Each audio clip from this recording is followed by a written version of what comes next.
Aleluia, Jesus.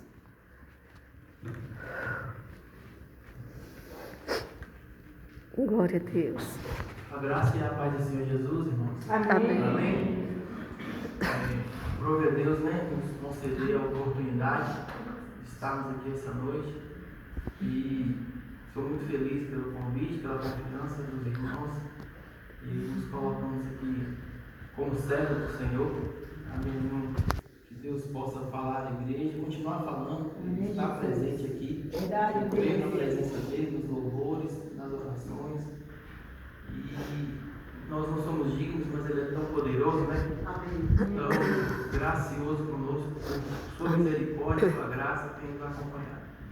E que essa noite ele possa falar através dessa palavra que ele sempre gosta de dizer. Primeiro fala ao meu coração e confirma e creio que nós estamos aqui para que ele possa continuar fazendo a graça, o milagre poderoso dele em nossas vidas. Vamos orar pedindo ao Senhor que nos abençoe essa noite mais uma vez, como é que feito em nossas vidas. Senhor nosso Deus e Pai, nós te louvamos, bendizemos ao Senhor, dependemos de Ti, Senhor, nos colocamos aqui na dependência do Senhor. Que a Tua graça continue em nosso meio, que a Tua presença real, mesmo que não mereçamos, frágeis, falhos que somos, a Tua graça tem nos acompanhado. Senhor, bendito seja o Teu nome. Fala, Senhor, conosco essa noite. Fala primeiro a mim, fala ao meu coração, para que eu possa ser útil em Tuas mãos, para que eu possa ser ferramenta e instrumento em Tuas mãos. Amém, Bendito Senhor. Glória a Deus. e adorado seja o Teu santo nome. Amém, Senhor. Glória a Deus.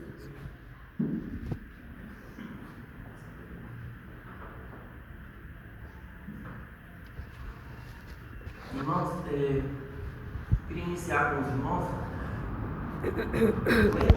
a carta, o Evangelho de Mateus, ali por volta do capítulo 24, 25, uma sequência, né, de parábolas. Os irmãos podem abrir aí em Mateus 25. A sequência de parábolas ali são 3 parábolas que o Senhor vai nos contando e nos agraciando, né, com as suas orientações, porque as parábolas que Jesus nos contou, que deixou para nós, elas servem de uma espécie de provocam uma reflexão aos ouvintes, né?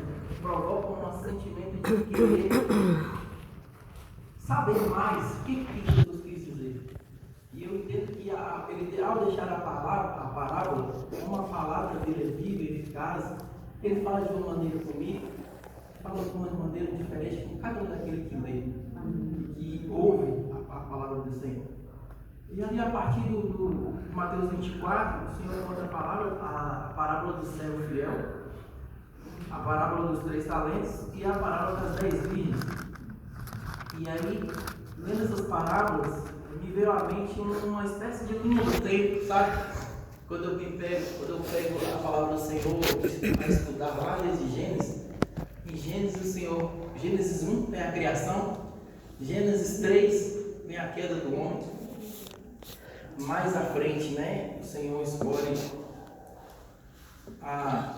os que seriam da sua casa, que seria da descendência que traria Jesus. E ali vem Jesus com a sua primeira vinda. E é isso, eu me peguei nessas parábolas entre a primeira e a segunda vinda de Jesus. Porque nós cremos que ele já veio, estamos aqui ainda aguardando a volta dele. E eu queria, junto dessas parábolas aí, meditar com os irmãos, porque nesse período, no capítulo 24 aí, os discípulos estão indagando Jesus, né? O que seria, como seria quando ele voltasse, quais seriam os sinais. E aí Jesus vai falando com os discípulos sobre o grande dia e sobre o fim dos tempos. E os discípulos entendiam naquele momento que Jesus teria vindo e o Filho de Deus viria para que fosse uma espécie de guerreiro poderoso, com uma espada, que sentaria no trono e que os defenderia dos romanos. Né? Os romanos eram o grande cruéis com o povo de Israel naquele momento. Né? E ali eles não entendiam, mas na verdade o grande inimigo deles não eram os romanos. O inimigo deles era o pecado, o inimigo do homem era o inferno. O inimigo de nós, o nosso inimigo maior, era a carne pecaminosa lá de Gênesis 3. E aí Jesus começa a falar com eles, explicar, contar em parábolas e dar ensinamentos de que não adiantava. Ele não veio para expulsar os romanos. Mesmo que ele exterminasse os romanos, o caos continuaria. Mesmo que eles sentassem naquele trono, que eles entenderam que seria, não era aquele o objetivo do Senhor. O Senhor ainda com a sua graça, com a sua misericórdia, ainda fez muitos milagres, fez muitas maravilhas, né? Tirou a fome, matou a sede, mas o principal objetivo dele não era esse. Porque o pecado, irmãos, estava nos romanos, estava no povo, nos gentios, e estava no povo de Israel. O pecado, ele veio para nós, como eu falo, para repetir, desde Gênesis 3. E aí a gente tem que entender que, como diz em Romanos, Paulo diz em Romanos 3,23, pois todos pecaram e destituídos estavam da glória de Deus. E aí Jesus vem nos orientando e nos mostrando que a verdadeira guerra não era contra os romanos ou contra algum inimigo humano. A guerra é contra a carne, o pecado, sabe? A guerra nossa é contra aquilo que nós entregamos na mão do inimigo, lá em Gênesis. A descendência, nós somos descendentes de Adão. E aí Jesus vem nos orientar, vem trazer a tua graça, né? E aí eu queria ler com os irmãos, para iniciar, o texto principal que eu quero me atentar essa noite é Mateus 25, a partir do verso 1. Mateus 25, 1, que nos diz assim: o reino dos céus será, pois, semelhante a 10 virgens que pegaram suas candeias e saíram para encontrar-se com o noivo. 5 delas eram insensatas e 5 eram prudentes. As insensatas pegaram suas candeias, mas não levaram óleo. As prudentes, porém, levaram óleo em vasilhas, junto com suas candeias. O noivo demorou a chegar e todas ficaram com sono e adormeceram. À meia-noite, ouviu-se um grito. O noivo se aproxima, saiam para encontrá-lo. Então todas as virgens acordaram e prepararam suas candeias. As insensatas disseram às prudentes: deem-nos um pouco do seu óleo, pois as nossas candeias estão se apagando. Elas responderam: não, pois pode ser que não haja o suficiente para nós e para vocês. Vão comprar óleo para vocês. E saindo elas para comprar óleo, chegou o noivo. As virgens que estavam preparadas entraram com ele para o banquete nupcial, e a porta foi fechada. Mais tarde vieram também as outras, disseram: Senhor, Senhor, abra a porta para nós. Mas ele respondeu: a verdade é que não as conheço. Portanto, vigiem, porque vocês não sabem o dia nem a hora. Irmãos, e com esse texto, o que eu quero chamar a atenção dos irmãos, que o Senhor falou no meu coração, é que Jesus nos orienta contando essa parábola logo após ele ter falado sobre o fim dos tempos. E eu queria começar falando essa pergunta para os irmãos, e para se refletir, para levar nos corações de vocês, o que nós devemos estar fazendo nesse período que eu comentei com os irmãos agora há pouco, que quando eu estava lendo essa parábola, lendo o capítulo 24, como a gente vai se encontrar? Como é que a gente tem que passar por esse período? Faz uma linha do tempo. Gênesis 1, a criação, Gênesis 3, a queda, a primeira vinda de Jesus. E nós estamos nesse espaço de tempo, entre a primeira e a segunda vinda de Jesus. O que nós devemos estar fazendo nesse período? Essa parábola, irmãos, ela vai falar de nós. Não fala com quem está lá na rua, não. Vai falar com nós. Com cada um aqui dentro dessa igreja. Nós estamos falando de 10 virgens. 10 virgens que aguardavam o noivo. Quem está no mundo, quem não conhece a Cristo, Jesus é maravilhoso. A palavra dele é bendita e ele tem misericórdia por cada um de nós. Mas não tem consciência do que o caminho que ele está indo. Quem ainda não conhece Jesus, quem não aceitou Jesus verdadeiramente em seu coração. Por isso que as pessoas têm a tendência com mentiras, né, com desonestidade, muitas vezes é por falta de conhecimento, como a palavra do Senhor nos diz, que por falta de conhecimento meu povo perece. Mas aí nós adquirimos esse pequeno conhecimento, e o que nos trouxe está aqui essa noite. Amém. Glória a Deus. Aí nós adquirimos esse conhecimento e agora sim, depois de todo esse conhecimento, nós nos colocamos como mais uma dessas 10 virgens. Mas você fala assim, não, uma das 10? Não são 5 e 5? Não, são 10 virgens. A palavra começa dizendo que são 10 virgens. Claramente são 10 pessoas dentro da igreja. É muito claro. A palavra virgens remete à pureza. A palavra virgem, ela remete sem maldade, sabe? É isso que traz. E são as virgens que, a palavra também nos diz, aguardavam o noivo. São 10 pessoas que aguardavam o noivo.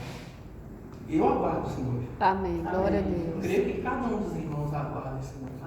Amém. Eram 10 pessoas que criam na volta de Jesus. Glória a Deus. Eram 10 pessoas que dizem que o noivo vai vir.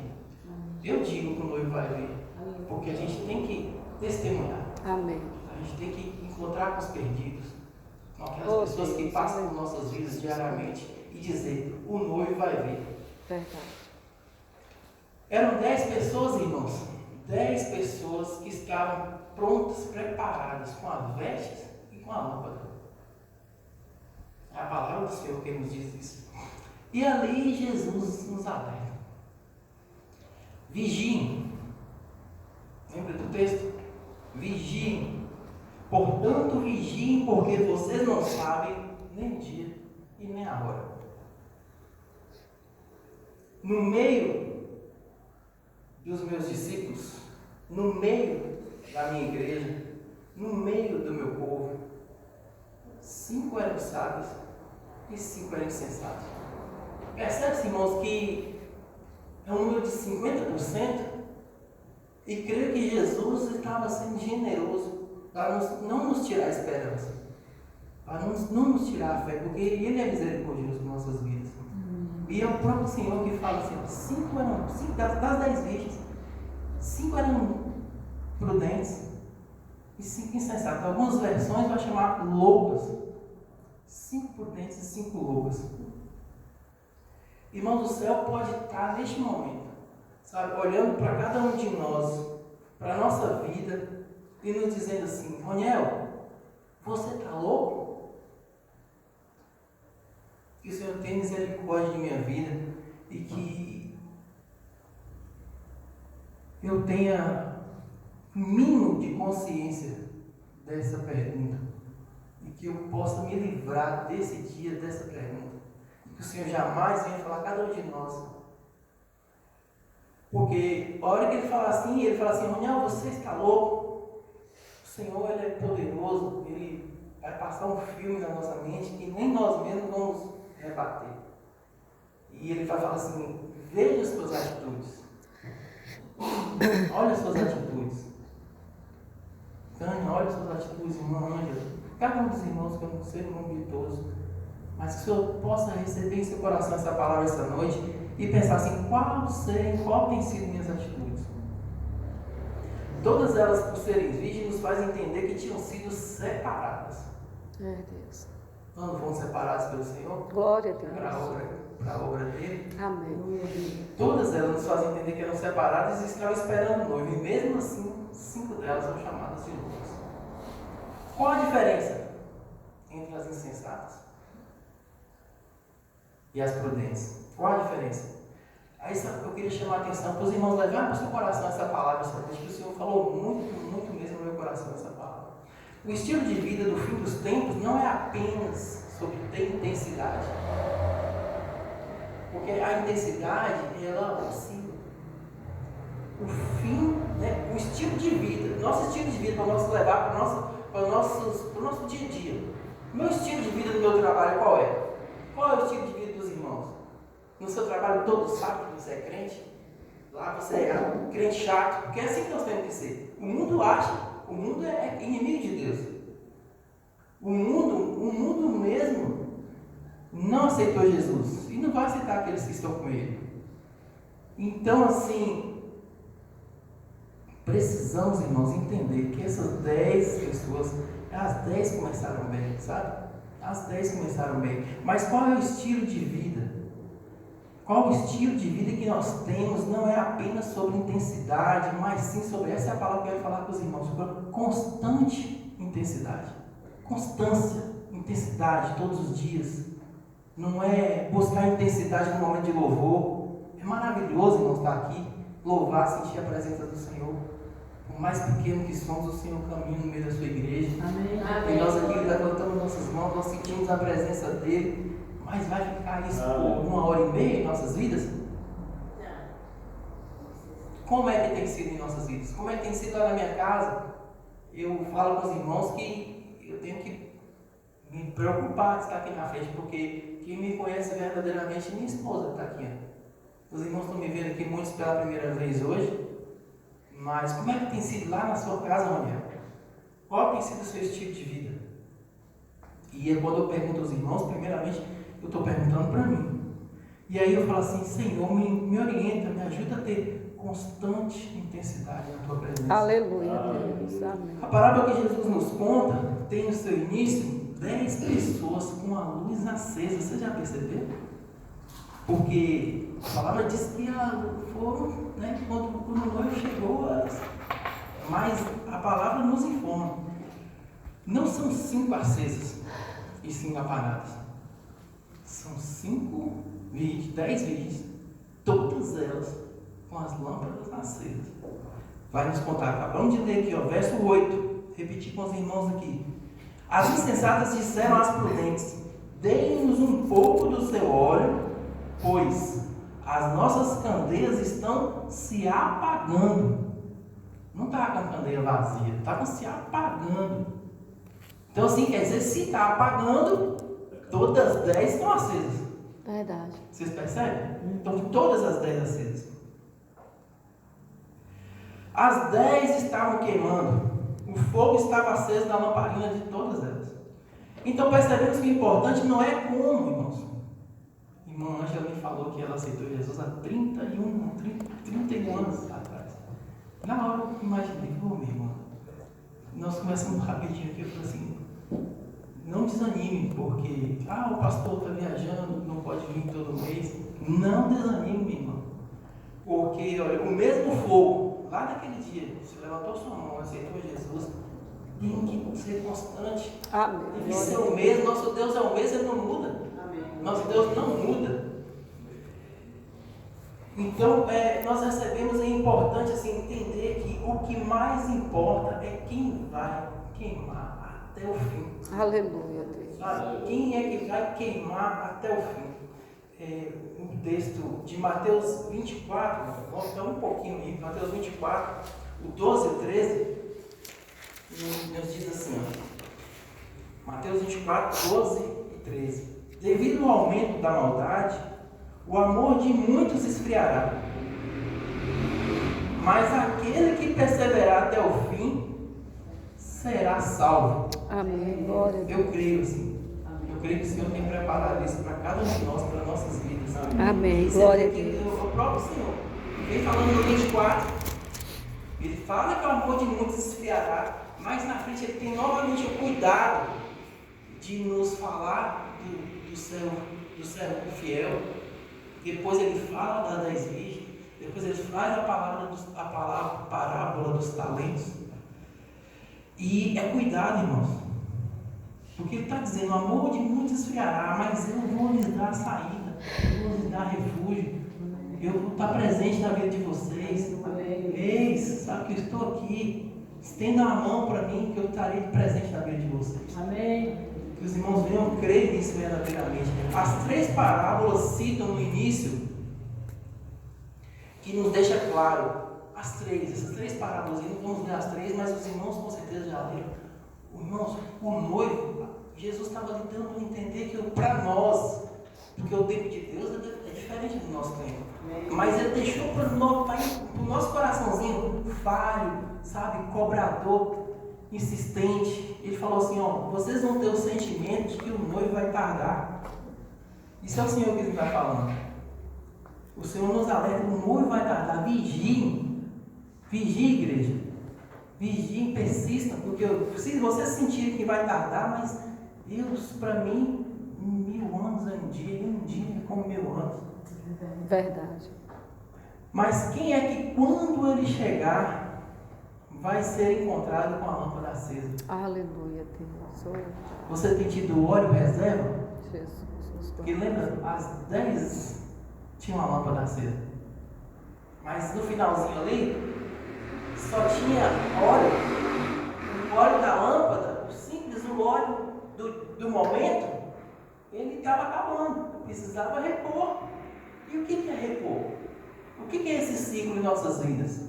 Nós vamos conversando aqui, vamos tentando descobrirmos juntos o que é, o que o Senhor tem para falar para nós essa noite. Vou separar um primeiro ponto específico, além do que eu falei com os irmãos lá atrás. Constante intensidade. Leva essa frase para o coração de vocês. Constante intensidade. E o primeiro ponto, a gente fazer um estudo sobre essa palavra do Senhor. Todas estavam queimando no início. Mas quem é que vai queimar até o fim? Os discípulos de Jesus têm que ser encontrados, irmãos, queimando ainda mais hoje do que no início. Ainda mais hoje. Que lá no início, aquele momento do primeiro amor, sabe? Eu não venho, irmãos, infelizmente, eu não venho de um berço evangélico, sabe, cristão. Eu vim de um berço um pouco diferente da forma de pensar que o Senhor hoje traz no meu coração. Mas, assim, quem veio, que bom, que lindo é ter essa oportunidade. E hoje eu dou glória a Deus porque meus filhos tiveram essa oportunidade. Mas, os discípulos de Jesus têm que ser encontrados em constante intensidade, constante, diária. A intensidade tem que ser diária. E aí muitas vezes a gente vai esfriando, a gente vai vendo o dia a dia, a rotina, o trabalho, a igreja, os cuidados, nossa vida, nossa casa, os nossos filhos, os afazeres. E aí a gente recebe uma ligação de um irmão, uma ligação do pastor, e a gente já começa, já não está tão disponível, porque o amor, a maldade, as coisas do mundo, o amor que a gente tinha no coração vai diminuindo naturalmente, porque somos humanos. Se a gente não renovar o óleo, irmão, se a gente não trouxer constante intensidade, a gente vai esfriando. E segundo ponto, não adianta, primeiro, vou repetir com vocês essa noite, todos estavam queimando no início, mas quem é que vai queimar até o fim? Essa pergunta vai ser feita no coração de cada um de vocês, cada um de nós. Segundo ponto, não adianta andar com pessoas cheias de óleo. Não adianta andar com pessoas cheias de óleo, irmão. O óleo não presta. Irmão, será que isso não é um pouco egoísta? Não, irmãos, a palavra está nos orientando. O óleo não tem como ser emprestado. As 10 virgens andavam juntas, estavam juntas, aguardavam Jesus juntas, mas não é suficiente falar que é amigo de alguém que queima por Jesus. Eu tenho uma esposa que queima por Jesus. Amém. Posso louvar a Deus por isso, sabe? Eu tenho pastores que queimam por Jesus. Tenho. Posso louvar a Deus por isso. Mas não adianta eu estar andando com essas pessoas. Muitas vezes eu vou, aos olhos dos outros, vou ser equiparado a eles. Quem olha de longe e que não convive muito tempo comigo, vai até achar que eu sou parecido, sabe? Mas não adianta andar com essas pessoas, apenas andar, não que não seja importante. Não adianta apenas andar, a salvação, irmãos, é individual. Verdade. A salvação é individual para cada um de nós, e a palavra deixa muito claro. O óleo, irmãos, o óleo é individual, você vai ter que acumular seu óleo. Agora vamos como acumular esse óleo? Sabe, como é que a gente vai fazer para acumular esse óleo? Aí a gente vai ver que no terceiro ponto, as 10 tinham candeia. Todas as 10. Com as vestes preparadas e tinha a candeia. Mas você sabe, irmãos, o que seria essa candeia no nosso tempo? Os irmãos, eu vou contar o que eu imagino, mas cada um vai ter uma noção. Cada um de nós tem a sua candeia. Do mesmo jeito que a salvação individual, a candeia era para cada um ter a sua. A candeia, irmãos, eu pensando comigo, assim, a candeia é um suporte para o óleo, sabe? O óleo é quem queima, mas eu preciso da candeia, eu preciso desse suporte. E quais são esses suportes na nossa vida? Na minha vida, o meu suporte, minha candeia, é a minha igreja. A minha igreja é uma candeia em minha vida. Amém. São as nossas reuniões, lá nós temos célula, né? Pequeno grupo, EBD, quem tem EBD, né? Minha candeia são meus pastores. Candeia na minha vida, aqui ó, olha a grande candeia que eu tenho na minha vida. Aleluia, glória a Deus. Aqui é uma grande candeia na minha vida, mas de que adianta essa candeia? De que adianta ela se eu não pôr ela em prática? Se eu não utilizar?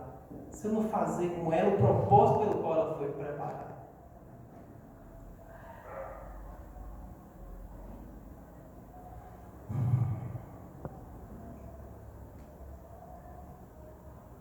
A Bíblia, irmãos, foi traduzida, a gente estudando, foi uma dificuldade gigantesca, sabe, assim, desde a tradução do hebraico, aramaico, grego, para chegar no português, e para chegar bem feita, para chegar sem trazer dúvida aos nossos corações, ou que ela viesse com palavras diferentes daquela qual o Senhor queria dizer naquele momento.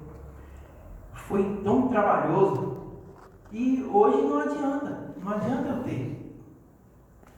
Aí eu falo assim, irmãos, você tem preparado a sua candeia para receber o óleo? Tem preparado, porque a Bíblia, irmãos, ela é a candeia em nossas vidas, mas como eu acabei de falar com os irmãos, eu não venho de um lar cristão, mas eu conheci a Bíblia desde pequeno. Era uma Bíblia, contando para os irmãos assim, eu me recordo, uma Bíblia grandona, bonita, cheia de ilustrações, ela mal cabia aqui em cima. E ela vivia aberta no Salmo 23. Eu lembro ainda que eu passava criança aprendendo a ler tudo que via, né? Que quer ler alguma frase. Aí eu lembro que eu li assim, ó, o Senhor é meu pastor, nada me faltará. Mas aquelas pessoas, depois eu fui estudar, fui perceber, fui trazer o coração, entendendo o que aqueles versículos queriam dizer para mim. Aquelas pessoas tinham aquilo como amuleto. E muitas vezes só olhava o final da frase, nada me faltará. Mas aí vem a forma de acumular o óleo. O Senhor tem sido seu pastor?